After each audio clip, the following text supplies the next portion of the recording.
El pasado 12 de septiembre, el Instituto Mexicano de Ejecutivos de Finanzas, el IMEF, emitió un comunicado que indica que la próxima administración de gobierno necesitará una nueva reforma o pacto fiscal que mejore la situación de las finanzas públicas del país.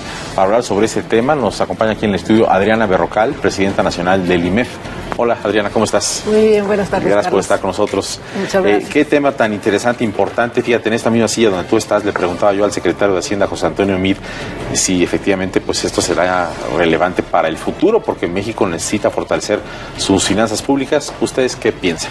Sí, que estamos en un momento clave de la historia. Hay muchas presiones por mantener los referentes macroeconómicos de nuestro país, disminuir la deuda, disminuir el déficit, pero también tenemos un país que necesita inyección de inversión para crecer, que necesita ser más competitivo y más productivo, y el tema de esa presión entre cómo generar más impuestos y cómo disminuir el gasto, pues está volviendo una ecuación media compleja. ¿Ya tienen ustedes identificado cuál es el camino para que México eventualmente reflexione sobre una reforma fiscal adicional? ¿Cuál sería la idea? Bueno, algo de lo que hemos hablado en el IMEF por varios años es la necesidad de disminuir la tasa del impuesto sobre la renta y de alguna forma compensar esa pérdida de ingresos que ya sabemos que existe con una generalización del IVA.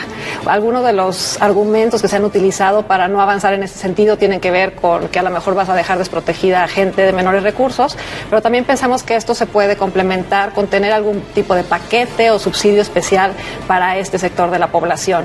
A final de cuentas, lo que se busca es que tengamos una recaudación que sea más balanceada, donde más gente participe y también, más fácil de predecir. Si México va a una reforma donde eventualmente se concluya eso, se reduzca la tasa de impuestos sobre la renta y vayamos a impuestos, el IVA en medicamentos y alimentos, ¿se compensaría el ingreso o se incrementaría aún más de lo que ya tenemos? Sí, hay gran probabilidad de que se incremente. Lo que tenemos que ver un poco es el contexto donde estamos. Además de que ha sido en diversos estudios una posible forma de solucionar esa disparidad entre quienes tributan y quienes no. O sea, que a final de cuentas el argumento es el mismo que en las gasolinas, ¿no? El que más consume, más paga.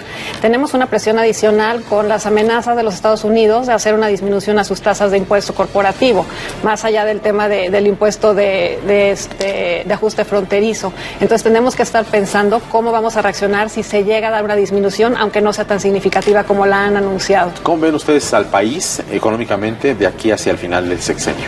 Pues lo vemos en una situación muy interesante donde hay muchas señales encontradas. Seguimos viendo un crecimiento en el consumo, aunque con una desaceleración comparada con el año anterior. Vemos que sigue habiendo interés también en las inversiones para generación de petróleo, con todo que el precio del petróleo está muy bajo, las exportaciones siguen creciendo, las remesas también. Entonces vemos muchos puntos positivos, vemos que estamos recobrando la confianza de las calificadoras, de los inversionistas. Entonces como que lo que falta en esta ecuación es cómo impulsamos el crecimiento, porque seguimos creciendo pero a tasas mediocres. Sí, a lo mejor llegamos a 2.2 este año, sigue siendo bajo. Por supuesto, está muy por debajo del potencial que tiene México y todo está muy vinculado al tema de inversión. Hemos visto una disminución muy fuerte, particularmente en la inversión gubernamental, aunque ha habido un control en el gasto del gobierno, pues lo estamos viendo en el gasto programable y en el gasto no programable, pues al contrario, ¿no? Entonces como que la austeridad no está tan clara todavía. Y te preguntaría finalmente, Adriana, ¿hacia dónde crees que efectivamente ocurran los caminos del diálogo, la discusión, el debate en México, en función de esto que ustedes son una institución muy importante y de lo que realmente ocurre en el Congreso, con los partidos, con los actores empresariales? ¿Qué es lo que realmente crees tú que ocurrirá? Bueno, tenemos ahí un tema donde los incentivos a veces no son los adecuados y donde los tiempos políticos interfieren con muchas decisiones que tienen una base técnica muy clara y muy bien soportada. Entonces aquí más bien es la invitación a quienes inciden en la toma de decisiones a pensar en el futuro del país en el largo plazo.